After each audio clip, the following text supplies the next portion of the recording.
In 1437, the theologian Johannes Nider passionately warned against a new threat to the Christian world, a vast sect of diabolical witches. He reported that these heretics, quote, know how to raise enormous hailstorms and destructive winds with lightning, how to bring about sterility in people and animals, and how to harm those near them, both bodily and in goods. This sect was cruel, not only cruel, it invoked demons. These maleficus, or practicers of evil, quote, deny Christ, his faith, baptism, and the universal church, and do homage to the little master they call demon. Shocking his Christian readers even more deeply, he described their debased religious rites, citing the confession of a member of this sect. Quote, we kill infants in their cradles, and then we secretly remove them from their graves.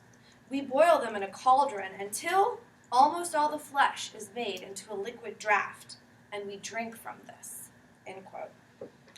For the innocent reader, Nider was unmasking a secret sect of sorcerers that worked evil against their neighbors, invoked demons, and carried out savage murders and feasted on their victims' bodies. Since late antiquity, magical beliefs and practices clashed with the Christian church and threatened its authority. The earliest church fathers condemned magic as emanating from the devil. Yet, for most of the Middle Ages, ecclesiastical authorities were not overly concerned with magic. But as church courts began to treat magic and sorcery as heresy in the 14th century, prosecutions of sorcerers intensified, and the number of those executed for sorcery increased. Yet it is the first decades of the 15th century in Europe that marked the real turning point in trials against sorcerers, increasingly referred to as maleficus, or witches, especially in the German lands and the Swiss cantons. Let me offer a brief contrast. We have records of fewer than 100 witch trials before 1420. However, just 10 years later, by the end of the 1430s, we see the first great recorded witch hunt seated in the Swiss Alps, one that lasted almost 10 years, resulted in hundreds of accusations and in the burnings of at least 200 accused witches. For the next 3 centuries, witch trials would become a regular feature of many regions in Europe and claim the lives of tens of thousands of people. So this begs the question, how did these fears of magical practitioners morph into the first string of serious witch panics in the early 15th century? To explore this question, let us examine one important text at the center of this turning point, a treatise composed by the Dominican Johannes Nider in 1437, the Formicarius. To be sure, the Formicarius did not cause the outbreak of witch trials in Europe. Indeed, the first massive witch hunt had already been in full throttle before Nider had finished his text. So one cannot argue that Nider invented the concept of the witch.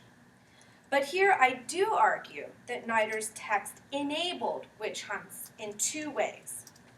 First, his text presented a detailed schematic of an organized heretical sect of witches, one which enjoyed its own clutch of rites and rituals. And second, and perhaps most importantly, he located this sect in Christian communities already preoccupied with heretical activities and the devil's increasing presence. I argue that it was this very presentation of an organized and diabolical witch sect embedded within a treatise for reform that gave weight to Nider's text and provided future clerics, theologians, and judges with the intellectual coherence necessary to enable the hunt for witches. The Formicarius, Nider's most famous text, is often referred to as the first witchcraft treatise, or demonology. But interestingly, the Formicarius was not solely, indeed not even primarily, about witches. Rather, it was a text on spiritual reform. Nider called for reform in the most basic sense. He preached against the laxity and spiritual weaknesses among Christians of all levels, and encouraged a moral and spiritual rejuvenation among all believers. He was also alarmed by the proliferation of heretical sects and the mounting attacks of the devil against the church. Among one of his many concerns for the safety of believers was the newly discovered threat of an organized sect of maleficus, or witches. Johannes Nider developed his ideas about witchcraft within the context of his leadership in the Dominican Observantine movement. He had directed the reform activities across the vast province of Teutonia and was known as, quote, the greatest zealot of the order and the greatest propagander of reform. Nider concerned himself with a multitude of ecclesiastical issues.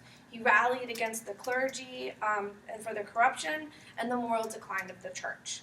And he preached against the ever-increasing threat of heretical sects. In 1414, Nider attended the Council of Constance, which sought to reform church corruption in the church schism and to eradicate heresies. He then served on the Ecumenical Council of Basel from its start in 1431 to about 1435, where he engaged in dialogue with theologians, clerics, and judges. It was at the Council of Basel that he began to write the Formicarius. No doubt, much of what he wrote on witchcraft in this text he discovered in conversations at the council, specifically with the judge Peter von Graerts. Nider credited von Graerts with the discovery of a sect of witches that convened to practice maleficent magic, commit unspeakable acts, and worse, to worship the devil. First and foremost a reformer, Nider saw the growth of the sect of witches as but one facet of a larger diabolical attack on Christianity. In the Formicarius, or Ant Colony, Nider warned his readers about this sect in the form of a dialogue between an unnamed theologian, which is probably Nider, and a curious but lazy student called Pigar. The Formicarius is comprised of 5 books, which loosely parallel the vices and virtues of men with the custom of ants. It is worthy to note, though, that Nider devoted only the 5th section of this text to magic and witchcraft, and even this discussion lies within a greater dialogue about heresy and spiritual admonitions. The first book deals with the deeds of good men and women, the second with revelations, the third with falsities and wicked acts, the fourth with virtuous people and saints, both male and female, and the final book, labeled Evildoers and Superstitions, deals with witchcraft. Nider's story primarily served as a textual stage for reform, in which demons and their human assistants, witches, take on important but not singular roles. Nider drew from an already established paradigm regarding individual witches and heretical activities and consolidated these motifs into a diabolical cult. The Formicarius reaffirmed that sorcery, now synonymous with witchcraft, must imply heresy. This was not a completely novel notion. In fact, Pope John XXII had turned this question over a century earlier. Nider simply took this idea a step further when he situated it within an authoritative religious text, warning Christians to guard themselves against the diabolical influences challenging the church and its believers. He then presented an image of this newly discovered diabolical denomination as related to him by Judge von Graerts through the rhetorical device of the theologian in the Formicarius. The theologian warns the lazy but curious student Pigar of this vile and dangerous witch sect. He explains, quote, "In the territory of Bern, 30 infants have been devoured within a short period of time by witches. When Peter had questioned a certain captured witch by which means the infants were devoured, she responded, the method was thus. With infants not baptized, or even baptized ones, especially if they are not protected by the sign of the cross and by prayer. These ones, through our ceremonies, we kill in their cradles, or lying at their parents' sides. We secretly remove them from the graves. We boil them in a cauldron until, with the bones having been torn out, almost all the flesh is made into a liquid draught.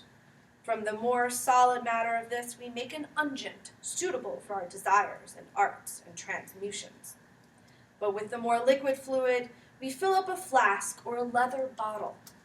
He who drinks from this, with a few ceremonies added, immediately is made a member and master of our sect." End quote. Here, Nider described a sect as portrayed by a magistrate who personally persecuted the witches plaguing the city of Bern. Von Geertz claimed to have executed many of these diabolical deviants who confessed to acts of cannibalism, infanticide, and devil worship. These rites in the Church of the Devil were a complete inversion of the sacred acts of the Church of God. These elements became ubiquitous in witch trials throughout the following centuries, and the vivid and vile tropes stoked popular support for the eradication of this cult. But there are two significant aspects I'd like to draw your attention to here.